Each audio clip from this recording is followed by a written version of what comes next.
Happy Alrighty. Good morning, everybody. Happy Thanksgiving. Giving. Happy Thanksgiving equals receiving day. We're going to start with a meditation on page, in the workbook, page 220. My sound okay? Testing 1, 2, 3, 4, 5. All right. We're going to do the first 4 paragraphs in lesson 123, paragraphs 1, 2, 3, and 4. It's kind of a stepping back in our awareness and see where we've been, how far we've come, and appreciating that. I think that, one of the things about gratitude and Thanksgiving is trying to define both what gratitude is, what that looks like, and then certainly what ingratitude. At 4 in the morning when Jesus got me up, he had me looking at ingratitude equals guilt. I'm still sitting with that one. I know that's probably true, but I haven't quite gotten an intellectual handle on it. But whenever we're not grateful, we got to be in a guilty frame of mind for sure. Ingratitude is guilt. So hopefully maybe that'll be fleshed out a little bit more this morning, what that looks like. And the opposite is when we give ourselves a chance to appreciate where we come from, where we were a year ago, 2 years ago, 10 lifetimes ago, and where we're at now. And knowing that we have the way back at this point. Not always using it like you said, but at least we know we have it. And it works when we actually do it. So that's what these first 4 paragraphs I think are about, learning to appreciate that, appreciate how far we've come. I'm sorry, but what page? What's that? We can't hear you. I was off mute, and then what page are we on? Are we on the text or the workbook? No, we're in the workbook. What page? Lesson 123 on page 220. Sorry, thanks. Lesson 123 on page 220 in the workbook. And this is just giving us a chance to appreciate how far we've gotten in this process. So how about Maurice, paragraph 1, Lisa Roberts, paragraph 2, Becca, paragraph 3, and then Myra, paragraph 4. And then we'll get quiet for a little bit. All righty.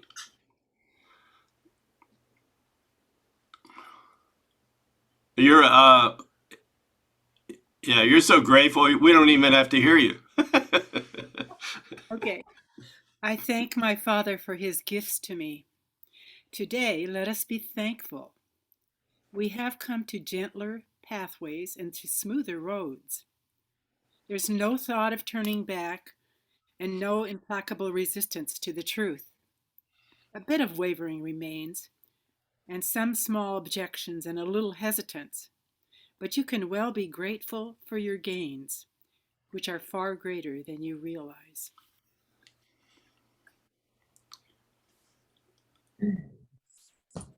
And who was paragraph 2? Lisa. All right. I thought Maurice might have had a comment. Oh no, we're just going through all 4 right now. Tim, your sound is kind of breaking up. Maybe it's my laptop, but it sounds like it's breaking up a little bit. Am I breaking up anybody else? It must be my laptop then. It's telling me it's got to go. It needs to be replaced. Paragraph 2. A day devoted now to gratitude will add the benefit of some insight into the real extent of all the gains which you have made and the gifts you have received. Be glad today. In loving thankfulness, your Father has not left you to yourself, nor let you wander in the dark alone. Be grateful he has saved you from the self you thought you made to take the place of him and his creation. Give thanks today. Give him thanks today. Give thanks that he has not abandoned you and that his love forever will remain shining on you forever without change. Give thanks as well that you are changeless, for the Son he loves is changeless as himself. Be grateful you are saved. Be glad you have a function in salvation to fulfill. Be thankful that your value far transcends your meager gifts and petty judgments of the one whom God established as his son. Today, in gratitude, we lift our hearts above despair and raise our thankful eyes, no longer looking downward to the dust. We sing the song of thankfulness today in honor of the self that God has willed to be our true identity in him. Today we smile on everyone we see and walk with lightened footsteps as we go to do what is appointed us to do. Alrighty, thanks everybody. We'll get quiet for a little bit.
And gently come back. I want to check my sound again. 1, 2, 3, 4, 5, 6, 7, 8, 9. All right.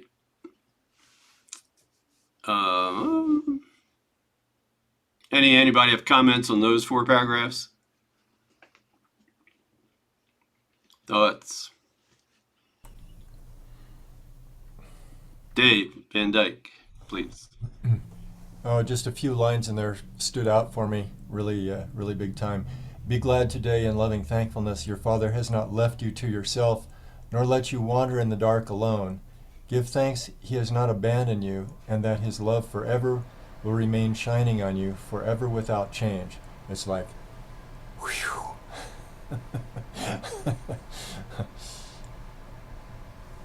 Because the ego wants, ego wants to believe the opposite, that God has abandoned us. And we don't really appreciate him because he won't let us be us. He won't let me be me. So, try being grateful that God still sees me as I truly am and not me as I think I am on a good ego day anyway. Yeah. Great. Thanks, Dave. Yeah. Lynn Corona. Yeah, he really lets us know what he thinks of the world we've made and the body, referring to it as dust. Not that, in contrast to, remembering who we truly are, and then there's the dust. And now we're looking beyond the dust. Thanks. All right. Thanks, Lynn. Lynn Altman. Yeah, I was, gratitude for me has always been a difficult thing because it feels like I should be grateful and I'm usually not because I'm not the way I want to be and things aren't the way I want them to be. But I was just in that first paragraph when it says we've come to gentler pathways and smoother roads. It's like immediately noticing what has been occurring as I've done this work. The gratitude just springs forth. It's not something that I have to make happen.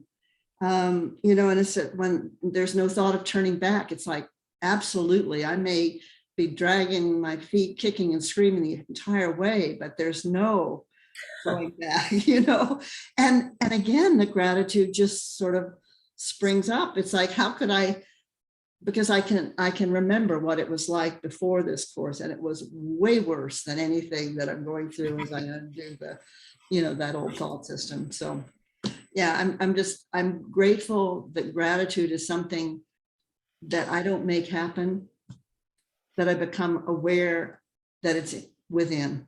So thanks. Yeah, that's a good point. We'll get into that one later. Thanks, Lynn. All right, Aris. And a bit a sense of humor for today. on the first paragraph, number 4, a bit of wavering remains. We're just wavering a little bit here, and I love looking down on paragraph 4, number 2, sentence 2.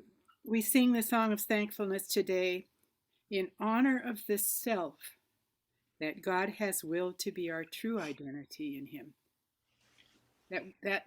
I'm thankful when I sometimes allow myself a tiny glimpse of that. Yeah. That bit of wavering. I think it's the first time I've read that paragraph. I wasn't a little skeptical. Like, I don't think you're noticing Jesus, but it's a little bit more than a bit here. And this time it wasn't, I feel like now at least I'm trying more often than I'm not trying. So it's still a little bit more than a bit, but it's not like it used to be a year ago. It was a big bit a year ago. Yeah, very good. Thanks, Cerise. Anybody else? Go ahead, Jeff. How you doing? Hey, good. I don't have my book with me, but I'm sure I heard the line in there somewhere that said, I'm grateful that I'm healed. And that just really stayed with me, and that stayed with me through the period of silence. It just took me right to the source. That was just a beautiful line. Whether it's in there or not, I'm going to take it. It's certainly more than implied, that's for sure. Oh, Jesus was just talking to you straight.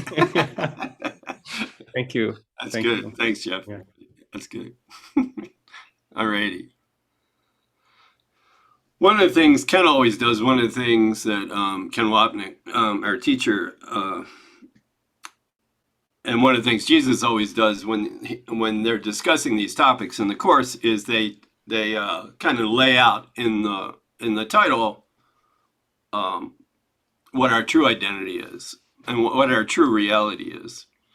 And that on a good Holy Spirit day, I do thank my Father for his gifts to me, instead of not thanking him, instead of not appreciating him, which is a good ego day when I don't appreciate what my Father's done for me. So one of the ways that Jesus and Ken, I think both, and certainly we as the School for Course in Miracles, we try to talk about both sides, what ingratitude looks like, and then what gratitude looks like, and certainly from Jesus's point of view. And I think lesson 195 really begins to talk about 195 and 197, what ingratitude is. A lot of times in the course, we'll use the word for forgiveness, true forgiveness, perception, true perception. When perception and forgiveness are done from a Holy Spirit's point of view, and we're inviting the Holy Spirit into that experience, it becomes a true experience. So we talk about true perception. And the opposite of that happens when we're inviting the ego to help us forgive. It becomes forgiveness to destroy. It becomes false forgiveness. And I think that's true with gratitude too, though he doesn't use the phrase here, gratitude to destroy. He's certainly talking about that a lot in this lesson 195. One of the things that really stood out to me this morning as he was discussing what ingratitude looks like, false gratitude, gratitude to destroy, it always involves comparison. What I've got that you don't have, and what somebody else has got more of that I don't have. And he really talks about that range in this lesson.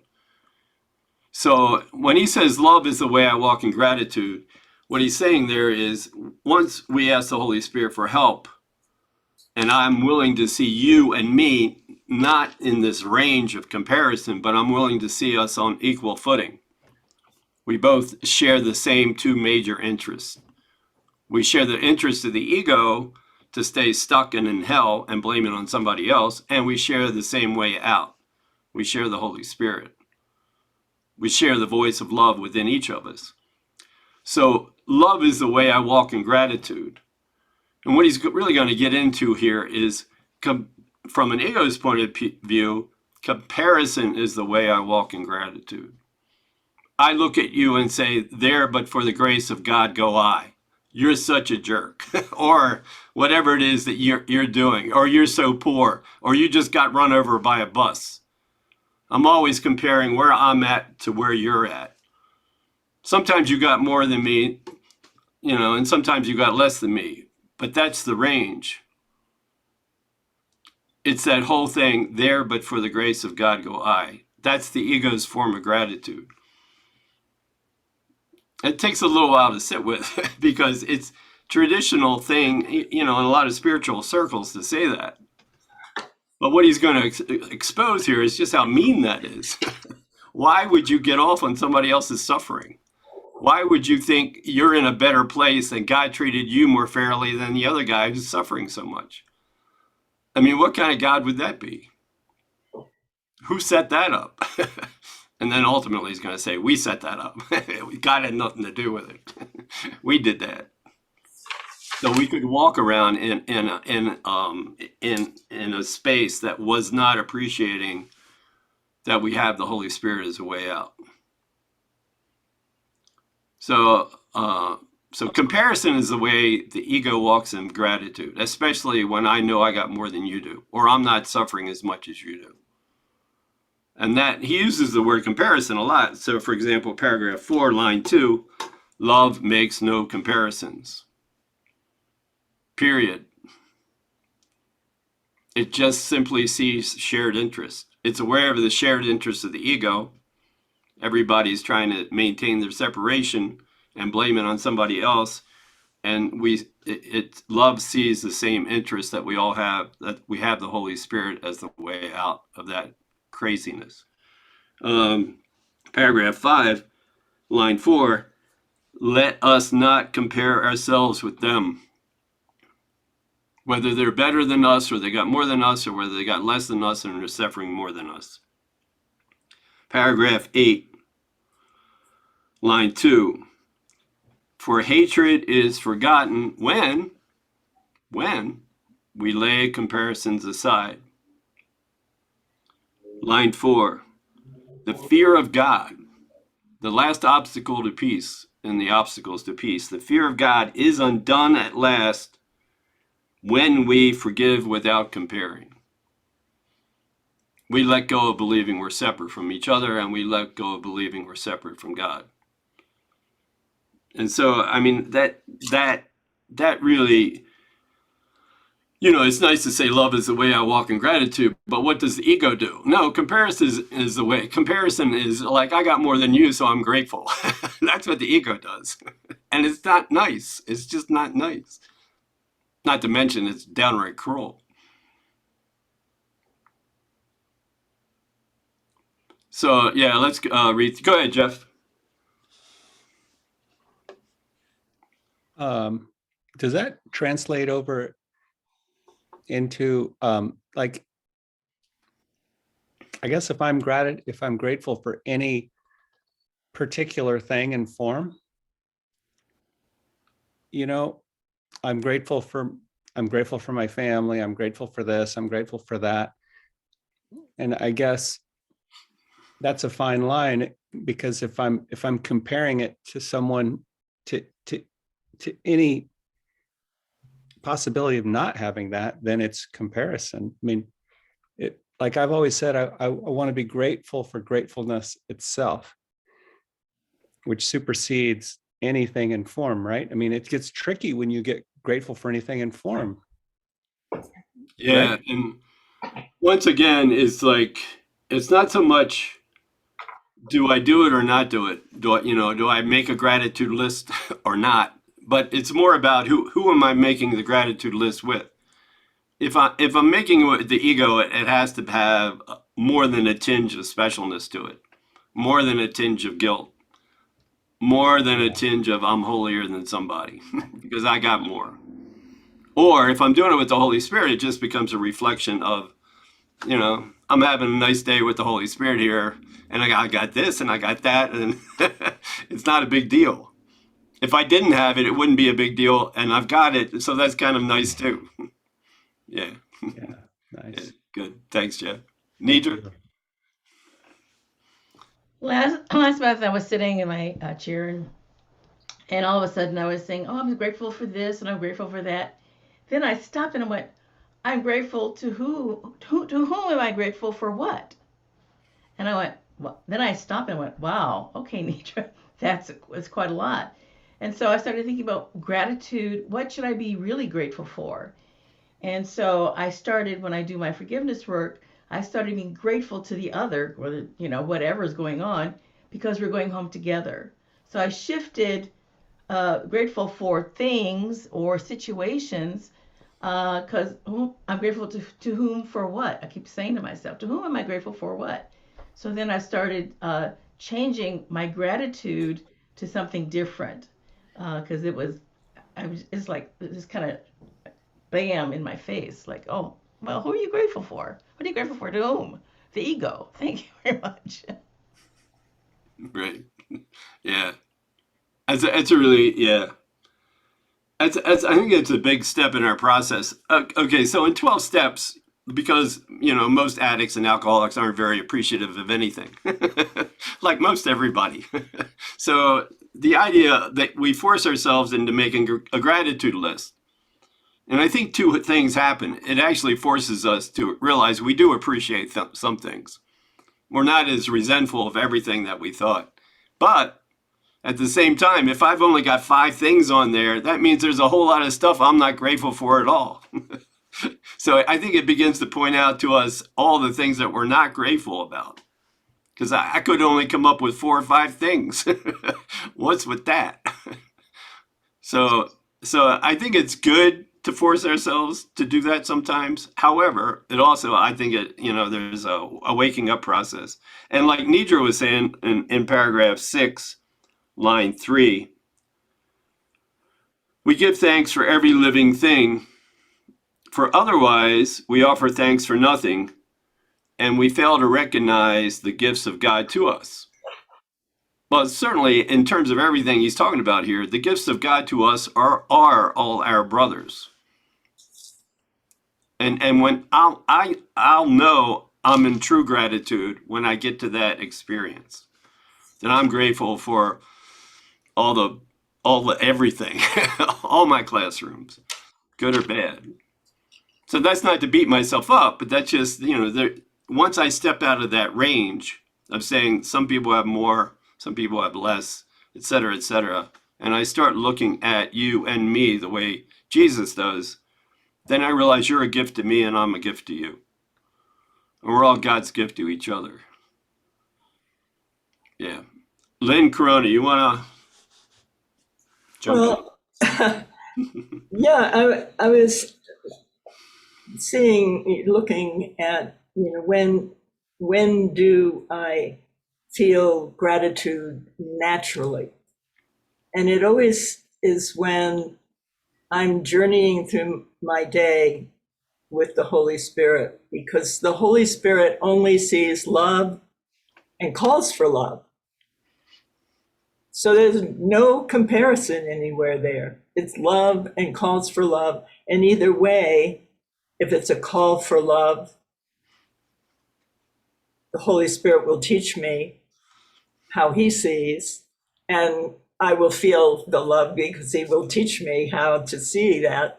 And if it's love, my brother and I celebrate together, and there's joy there too. So the Holy Spirit does not compare, and that's my safeguard when I remember that it's the Holy Spirit that I'm journeying with through the day. Yeah. Can't compare. in the first two paragraphs, he's comparing our situation with somebody else's that's in worse shape than us. And in the third paragraph, he said, he kind of flips it over and goes, however, everybody that you think has more than you is your enemy. How come they got more than you? Why is life so unfair? Your brother is your enemy because you see in him the rival for your peace. He's got more peace than I do because he's got more something, stuff, money, whatever it is. A plunderer takes his joy from you and leaves you nothing but a black despair, so bitter and relentless there is no hope remaining. Look how ticked off we get about our favorite political bad guys, who are usually pretty rich. How unfair is that? They're evil and they're rich. I mean, they're obviously an enemy. They obviously shouldn't have what they've got, and it's obvious they've stolen what they've got. So, I mean, it really is a range. Like, so if you're suffering more than me, I'm grateful. But if you got more than me, something's wrong with this picture. Life's not fair. And I get pretty resentful and bitter about it, especially if I think you're evil or you're doing something you shouldn't do. But that's the range. I mean, it's not just that we're grateful because, somebody's suffering more than us, but, with going the other way, it's like we get really ticked off. We're bitter. We feel like life is unfair and it's always going to be hopelessly unfair. But we've created that whole box. We've set it up to feel that way. So anyway, let's read through this and see what happens. Lynn Altman, you want to read that first one? Please. Sure, thanks. Love is the way I walk in gratitude. Gratitude is a lesson hard to learn for those who look upon the world amiss. The most that they can do is see themselves as better off than others. And they try to be content because another seems to suffer more than they. How pitiful and deprecating are such thoughts. For who has cause for thanks while others have less cause? And who could suffer less because he sees another suffer more? Your gratitude is due to him alone, who made all cause of sorrow disappear throughout the world. Oh, one more, Lynn, please. It is insane to offer thanks because of suffering, but it is equally insane to fail in gratitude to one who offers you the certain means whereby all pain is healed and suffering replaced with laughter and with happiness. Nor could the even partly sane refuse to take the steps which he directs and follow in the way he sets before them to escape a prison that they thought contained no door to the deliverance that they now perceive. Yeah, that first sentence for me is how I have viewed the world. The world it's just been wrong forever. And I think the thing that's been hard is feeling guilty if I think I'm doing better than somebody else, and feeling horrible for all the people that I don't feel have had the advantages that I've had. So it's just, my life has just been a mess around that. And suffering being the kind of key component. And what I'm really struck with these days is that my perception of suffering as the sort of ground of everything, that's what Jesus is helping me correct. It's when he talks about, he doesn't take my fear away, but he takes away the conditions, or helps me see the conditions that cause the fear. And it's like that condition of suffering, which I am deeply attached to, is the cause of my fear and my ingratitude, the guilt that goes along with that. And so, it's so, I don't know, I just feel so excited these days that it's not about correcting it's not even about correcting my thinking as it is sort of this foundational concept that I have. That's what's being changed. And once I just know, once that concept is, when I have no more attachment to it, I will be free. I will experience that freedom that I long for. And so it's like the job is just simply to look at my classroom and see, oh yeah, that's where I've done it again. I've made suffering my God. And so anyway, it's just, it's hard not to feel grateful seeing that larger picture. I can get caught up in the suffering, but I'm also aware that that's something that I've imposed on the world. So thanks. Yeah, that's good. Thanks, Lynn. And in reference to what you were saying, I was thinking about in, where is it? Oh yeah, paragraph 2, line 3. Nor could the even partly sane, us, refuse to take the steps, the 3 steps of forgiveness, which are going to bring us to that state of appreciation. I'm not going to appreciate the other guy until I stop blaming him for my pain. And I'm certainly not going to appreciate myself until I let go of believing I threw Jesus out the window. Those are the 2 steps of forgiveness. I stop blaming you, I stop blaming me, and then what's left is gratitude. That kind of innate feeling of appreciation I think Lynn Corona was talking about. And those steps of forgiveness are the way to have this experience of appreciation, this experience of gratitude. Lisa Roberts.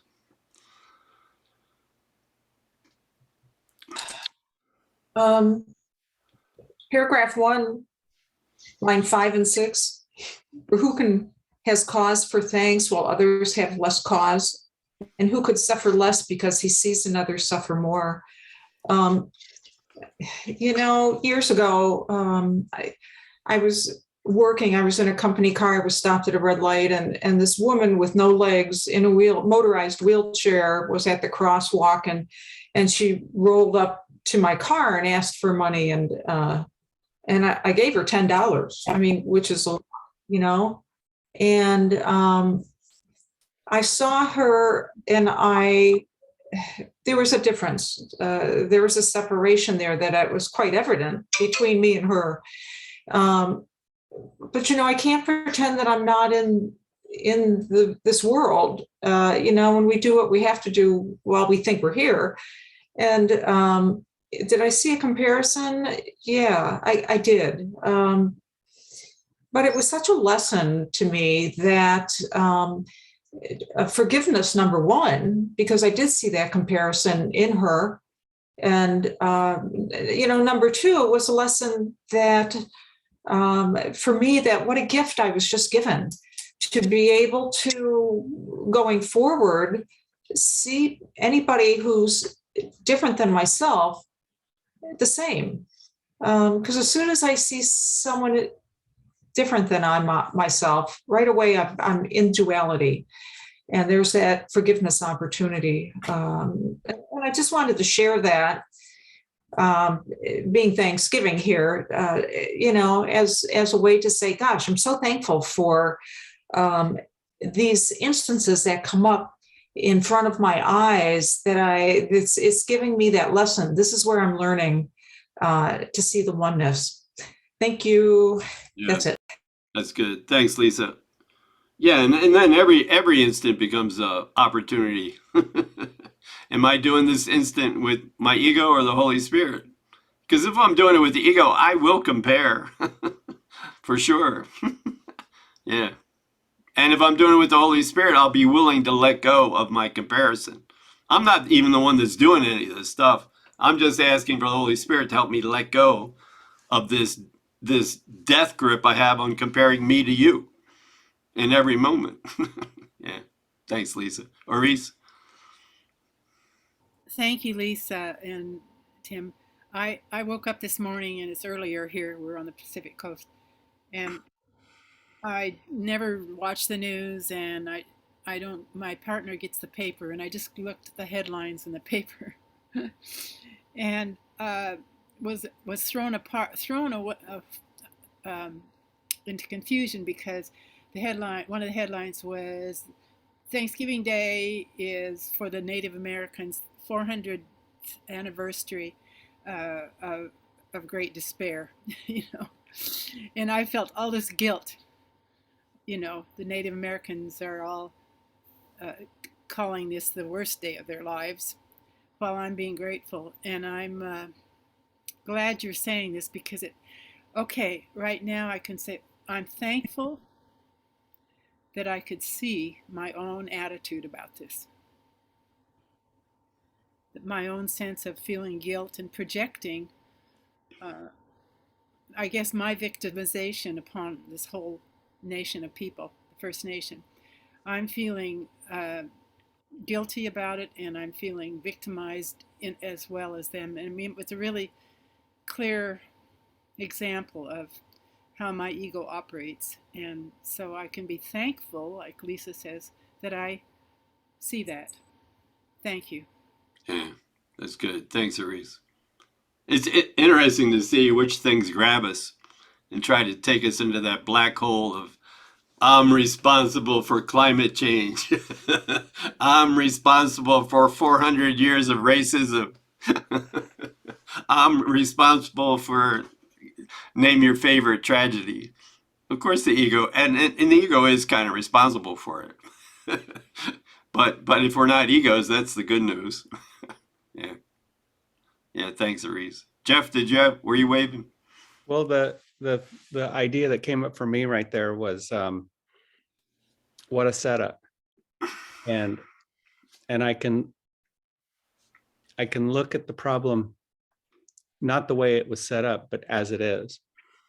I think I'm paraphrasing a little bit there, but that's when those sudden things come at me like a headline or something that I'm hoping that I ask for Spirit's help, and I think, oh man, what a setup. Now, if I can just see the problem as it is and not the way I set it up. And then of course, we all know the problem is the belief in separation. And so there will be one setup after another until we fully heal. Yeah, as you were saying that, I was thinking part of the setup is they're the people who have been victimized. Native Americans, 400 years, etc. Racism, 400 years plus, etc. But then there's the victimizers. I'm not including, I mean, more than implicit in every tragedy is there's somebody who's caused it. And I get to blame them. And then they become the enemy, which is what he talks about in paragraph 3, I think.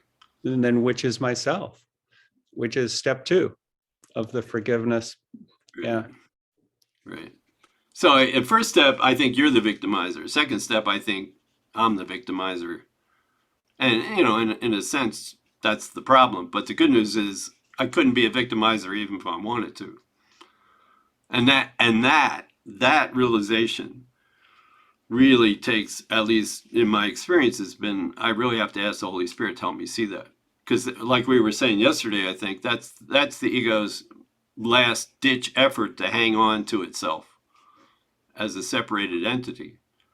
If I stop blaming me, I pull the rug on everything. I don't have to project it on you anymore. I don't have to blame me anymore. I don't have to blame anybody. Everybody's okay. Yeah. Thanks, Jeff. Abe. Oh, go ahead, Gene. Okay, bear with me with my thought process. I when I think about, there was this tiny mad idea that I was separate and I forgot to laugh. So in that paragraph, what struck me was when we first started to read this today, I thought about gratitude in terms of remembering who I truly am and how that isn't paramount, but also appreciating the comparison of, that the ego walks in gratitude, because that's how I'm living right now. I'm in the illusion, but if I don't take it as such a burden that I'm, because all these things, whatever they are that tax us away from that remembering, if I just know, okay, you're going to just keep on plugging through this and you're going to remember, I do remember to laugh. Like that can't be said more clearly that one who, but it is equally insane to fail in gratitude to one who offers you the certain means whereby all pain is healed and suffering replaced with laughter and with happiness. And if we do that, we don't have to be so afraid of it, do we? Thank you. Yeah, yeah, and I think I've been looking at that this week. This whole, what makes us afraid of recovery? What makes us afraid of asking the Holy Spirit for help? I mean, the pat answer that Ken always said is we're afraid to give up our individuality. Well, it sure don't feel like that. And it doesn't even feel like I'm afraid of recovery. It just seems like other things seem more appealing. Yeah. Stephen. Yeah, thank you so much, Gene. I was doing that kind of thing too. And I do this every time we get to something like this. When I found out that forgiveness and miracles, that doesn't happen in heaven, it really helped me immensely. And so today I'm thinking, is there gratitude in heaven? And I took it to the abstraction, which is based on what Jesus told us. Complete abstraction is the natural condition of the mind. So I always try to. So I did the oneness thing as I do in my mind. I know we don't understand that. And then I said, can there be gratitude in heaven? And I'm not sure what I decided. So I'm just asking, is there? I mean, there's no two, so there can't be gratitude to anything or from it. You know what I mean? Is there gratitude in heaven? No forgiveness, no miracles. Thank you. I don't know when whoever gets there first, let us know. You got to come back and tell us. Well, and don't you think we also? Right now. Go ahead, Gene. I was just thinking, it's almost like words get all these new definitions because, in gratitude, there's this like fullness, like there's a fullness. And that, I mean, if you looked in the dictionary, that wouldn't say gratitude, fullness. It wouldn't say that, Right. New definitions. Jesus is big on new definitions. Rebecca? Thanks, Gene. Yeah, thanks. And Stephen, I love what you're saying, and I've been thinking about that too. And I have this question: like, does true gratitude doesn't have an opposite? So is it one of those big, words that we put in all caps that we put on the first level of the chart up there in heaven? Is it synonymous with everything else as a state when we reach it as a state of being? Maybe just Sounds good. yeah. Let's go with that. Yeah. You can almost put anything up in level 1 with a capital, and it sounds good. You can even put me up there because then me includes everybody with a capital me. Lynn Altman. Yeah, I just looked up gratitude in the glossary, and it says, in reality, God has no separated consciousness which can feel gratitude for another. So there's lots of places where the Course says God is grateful, but that's a lie. That's a metaphor. It's a metaphor, Tim.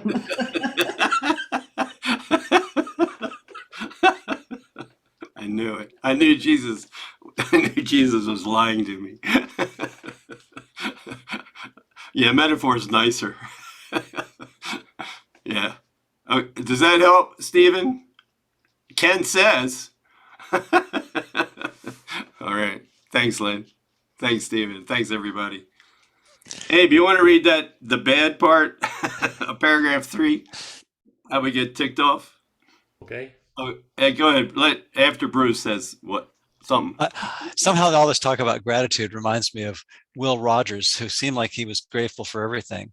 So tying into what we were just talking about, I have my Will Rogers school of thought, which says, I never metaphor I didn't like. So how's that? That's good. All right, Abe. Thanks, Bruce. Your brother is your enemy because you see in him the rival for your peace, a plunderer who takes his joy from you and leaves you nothing but a black despair, so bitter and relentless that there is no hope remaining. Now is vengeance all there is to wish for. Now can you but try to bring him down to lie in death with you, as useless as yourself, as little left within his grasping fingers as in yours.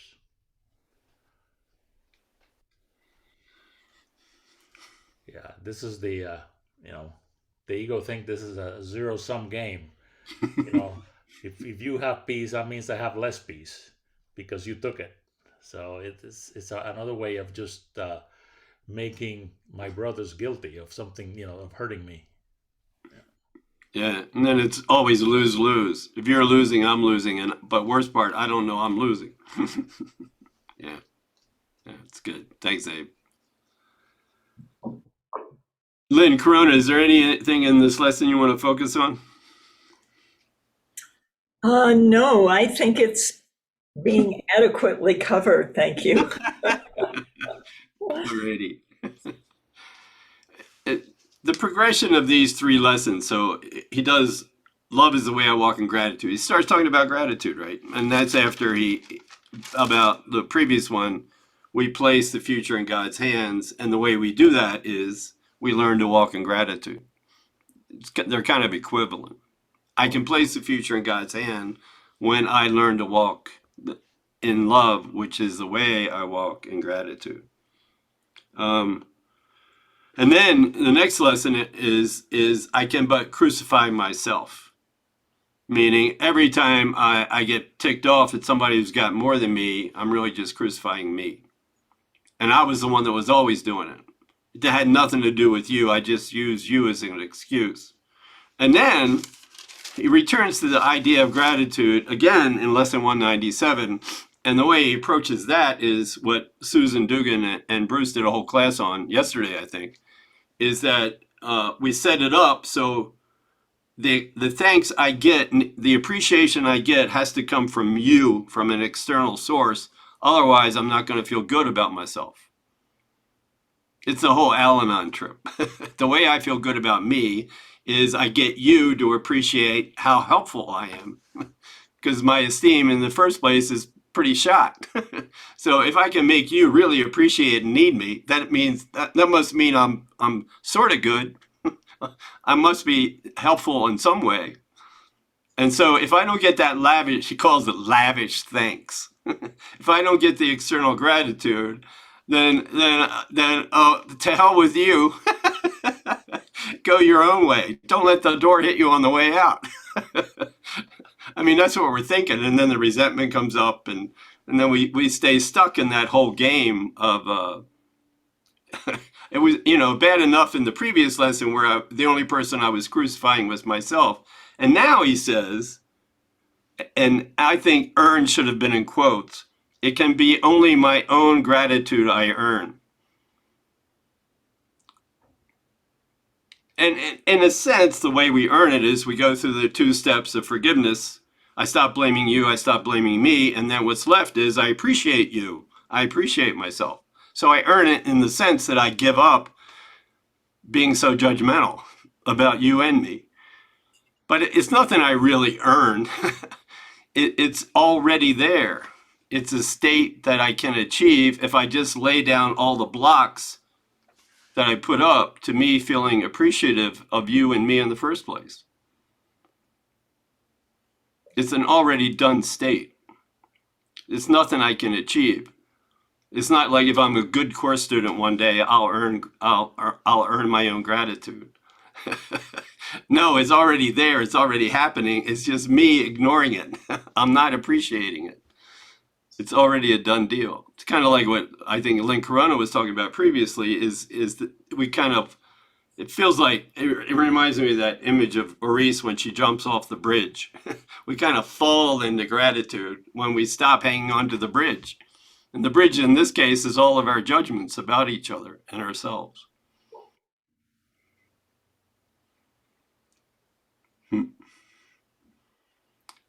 So yeah, so paragraph 1. Lisa, you want to read, please? In 197. Right. It can be but my gratitude I earn.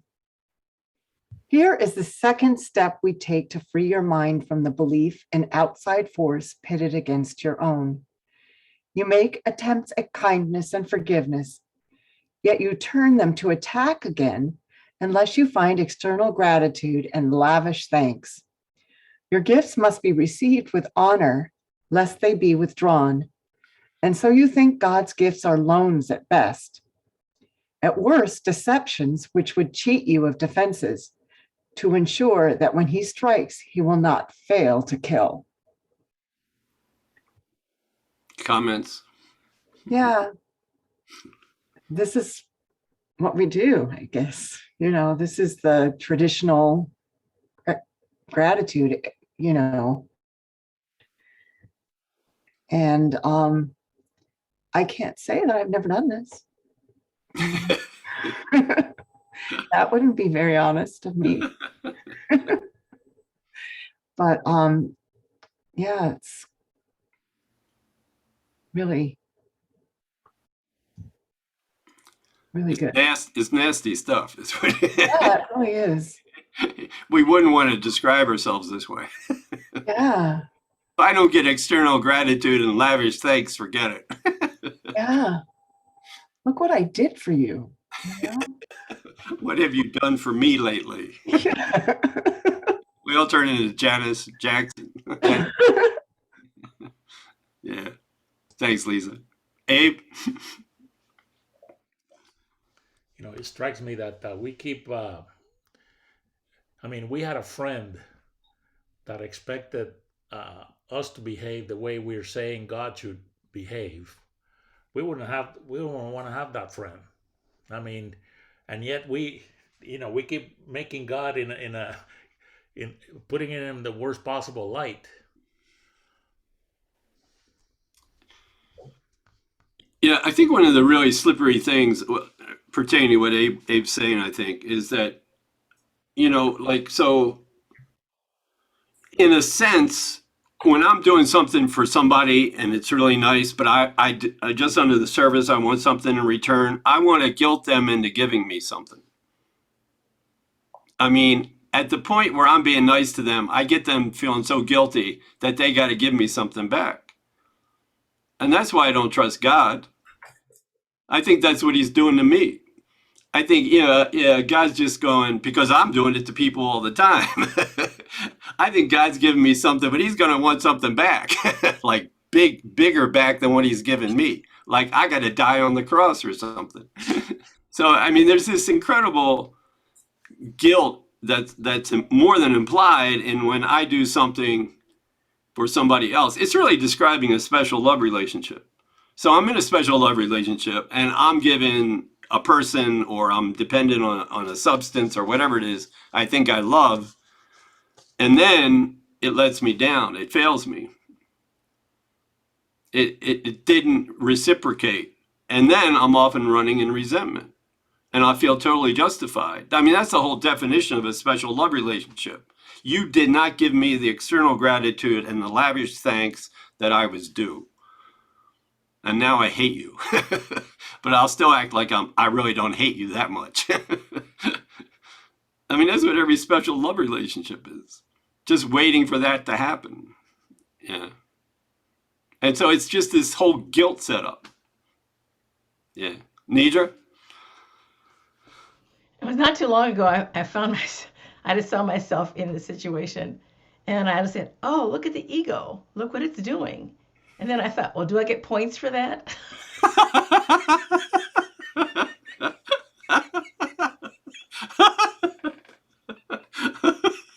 Yeah, you do. Jesus gave you 4 points? 4 out of 10. That's good. Ooh, that's really good. Thanks. Do we have scorecards? We get report cards every month. Jesus sends them out. The Holy Spirit refuses to deliver them, though. Yeah, right. Ooh, that's good. Lynn Altman. Yeah, the thing that I have to keep remembering about the specifics that he talks about is that the underlying idea is the one of one or the other.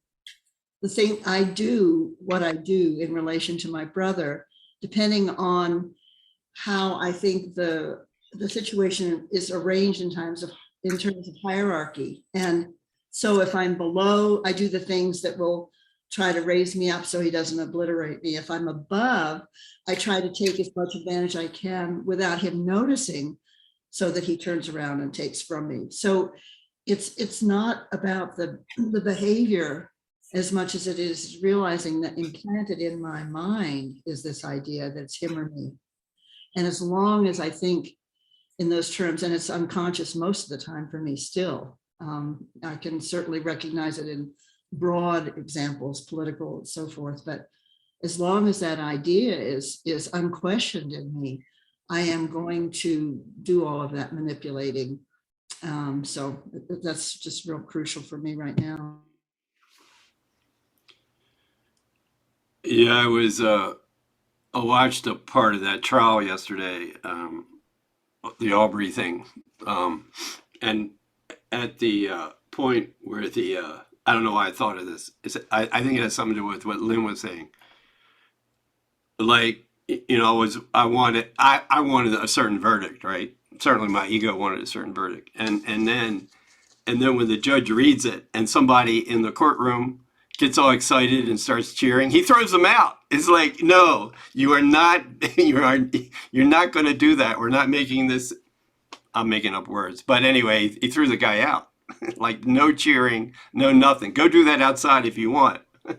So, but I feel like it's almost like a Holy Spirit thing. Like, how do we learn to see each other? And then when the proverbial crap hits the fan and somebody has to pay their dues, how do we not cheer? Because we thought they got what they deserved. So, I mean, it's all a setup, and we set it up. If I'd gone in looking at those three guys and who killed them, and then Aubrey, who the victim, once again, it's victims and victimizers. Am I looking at everybody in that trial the way Jesus does? Or I'm just picking out, I'm setting up a whole victimization scenario so I can get on one side of the fence or other. But I thought it was interesting when it was almost like the Holy Spirit going, no, you can't cheer about this stuff. Get out of my courtroom. Yeah, you got dues to pay here, but it's not real, and you can't be cheering because somebody's being punished. And how do we learn to do that? Otherwise, we're going to be cheering all the time when our own enemies get their just due punishment. And then we still continue to suffer at the hands of other enemies. We'll always have to have enemies if we're in ego mode. It's like we're just a drug corner. Every time one of the drug dealers disappears, there's another drug dealer. We can't wait to have another drug dealer come along if we get rid of one. But we're all walking corners. Yeah. Yeah, oh yeah, right. Lynn, Corona, you got anything about this lesson? You want to read that next paragraph and explain it to us? The one you thought was kind of hard to understand? All right. How easily? Yeah, how easily are God and guilt confused by those who know not what their thoughts can do. Deny your strength, and weakness must become salvation to you. See yourself as bound, and bars become your home. Nor will you leave the prison house or claim your strength until guilt and salvation are not seen as one, and freedom and salvation are perceived as joined. with strength beside them, to be sought and claimed and found and fully recognized.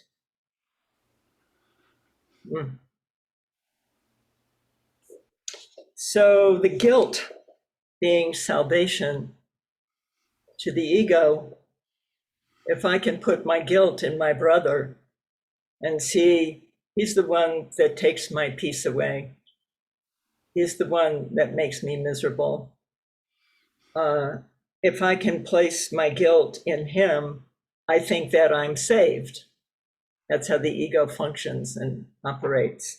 So until guilt and salvation are not seen as one, there will be no freedom.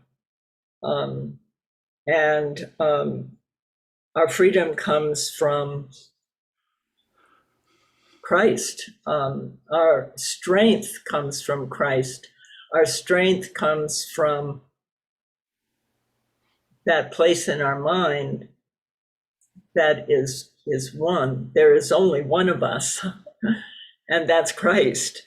And the strength of Christ is always with us, and the weakness of the ego can always be with us too. It's a choice. And if we want one or the other to be our way, then we're in separation and we're in weakness and we're in the ego, and we will be looking for that everywhere to justify and prove that we're right. There's a me over here and there's a you over there, which is not the same as there is only Christ. And if I turn to the Christ mind, that's where my strength is. Last page of the Course in Miracles. Don't let weakness be your guide to any of your actions, but let the strength of Christ. And if we call upon the strength of Christ and oneness, it will be there. So, yeah, God and guilt. Definitely, we will have God as a punisher if we believe in guilt. Sin, guilt, fear of punishment comes from that guilt. So don't deny strength is what he's saying. Your strength is always with you. Yeah, and it's a fairly conscious thing, I think, that it's hard to appreciate somebody's going to punish you. I mean, even if you think they're justified in punishing you, it's hard to appreciate them. And if God becomes the punisher, even though I know I've sinned, it's still hard to appreciate God in that frame of mind. That first sentence is really interesting. We get salvation and guilt confused by those, meaning us, who know not what we did with our thoughts internally. We don't know we have a mind. We don't know we made all this up. We think we're just running around these little boxes being affected externally by people that crucify us or don't give us lavish thanks. We get crucified by special hate. We get offended when in special love relationships when we don't get the gratitude. So, I mean, but we set all that up, and that's what our thoughts created, who don't know what their thoughts can do.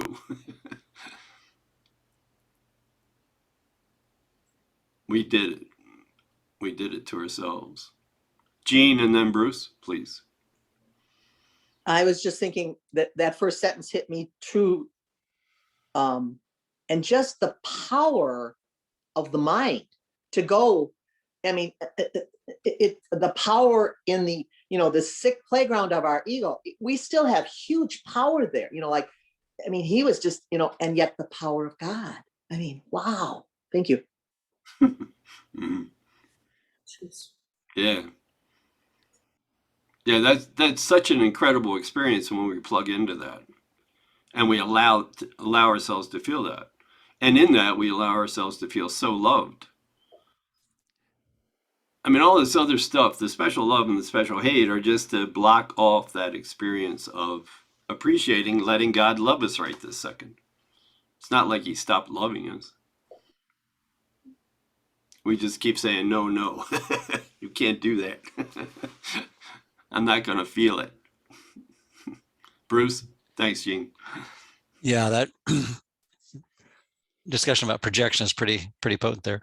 The third sentence is the one that grabbed me yesterday when I was reading it.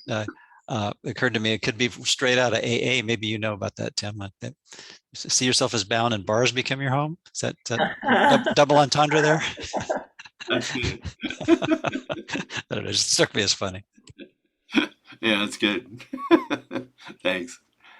Gretchen, how you doing this morning? I have COVID. Oh, children, I'm sorry. You're laughing too. Thank God.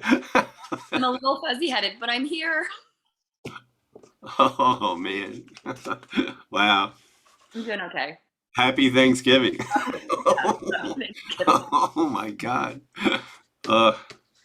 Yeah, we're going to have, we're having Thanksgiving dinner with a friend of mine who got his shots and everything a few weeks ago, he got the Delta variant. And he was sick for a week, and it never even occurred to him that he had the virus. Yeah. Yeah. Yeah. Is it rough? I'm okay. Yeah. It's not pleasant. My whole family has it. It's just making its way through. Wow. Yeah, with this whole discussion on gratitude, I'm going back to this text. All of my family were all texting each other this morning. Happy Thanksgiving. All over, everybody's got it. And we're like, what the hell? Oh, man. And I said, I'm grateful for my family and that we have the knowledge and the resources to take care of ourselves. I know what to do and very educated in this area. But then with this whole discussion of gratitude, I'm going back and I'm like, was I judging myself as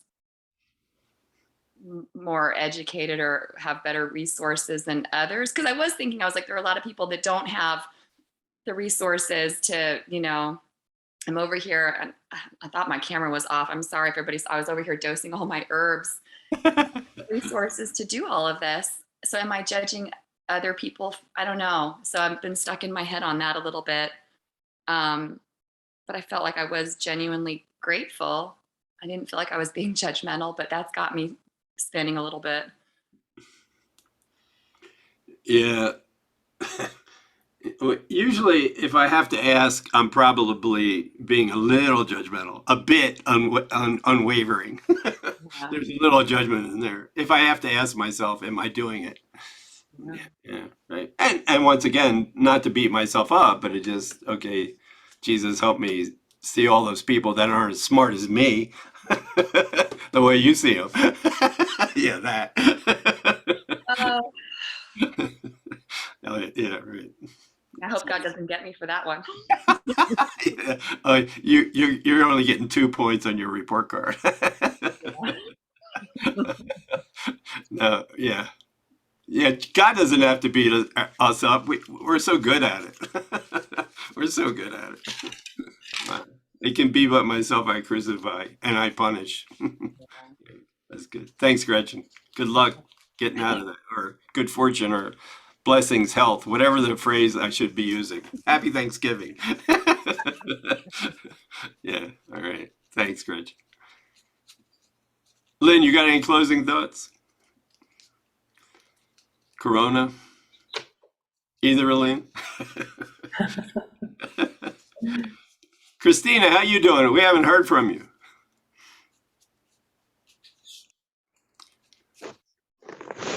I'm doing fine. Happy Thanksgiving. I've been busy preparing. I just made a pie. I haven't made a pie in like ages, but I made one.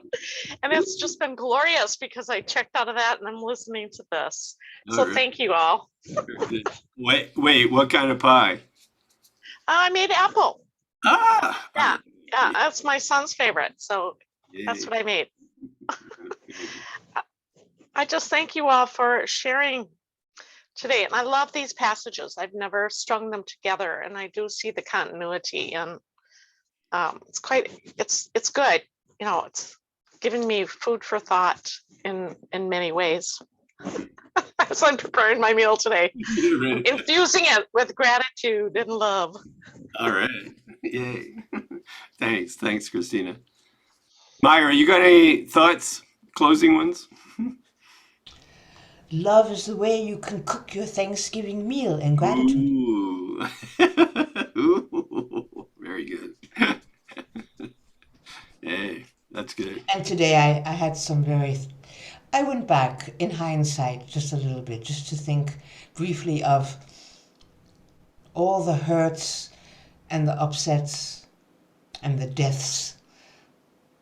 And now to be able to see all my saviors and my brothers, and there was a very deep thankfulness and gratefulness for that, and realizing that, hey, even back then, I never said the words Holy Spirit, but the Holy Spirit was always there. Wow. And then I felt very grateful. All right. Very good. Thanks, Myra. As a closing, I wanted to two of the loveliest paragraphs in the whole course are on page 373. There's a lot of good stuff in the course. But when we read this a while back, when we were going through the lessons, page 373 in the workbook, paragraph 7 and 8, this idea of letting our brothers lay their tired heads on our shoulder just really grabbed me. And what a beautiful Thanksgiving image, just to share that metaphor. Instead of a hangman's rope, that I'll gently let them lay their head on my shoulder. Yeah, it's good. Very good. Who wants to read 7 and 8? Anybody up for it? Rebecca, all right. Okay, page 373, 7 and 8. Then let our brothers lean their tired heads against our shoulders as they rest a while. We offer thanks for them. For if we can direct them to the peace that we would find, the way is opening at last to us. An ancient door is swinging free again. A long forgotten word re-echoes in our memory and gathers clarity as we are willing once again to hear. Walk then in gratitude, the way of love. For hatred is forgotten when we lay comparisons aside. What more remains as obstacles to peace? The fear of God is now undone at last, and we forgive without comparing. Thus, we cannot choose to overlook some things and yet retain some other things still locked away as sins. When your forgiveness is complete, you will have total gratitude, for you will see that everything has earned the right to love by being loving, even as yourself. Very good. Thanks. We'll get quiet.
And happy Appreciation Day for each other.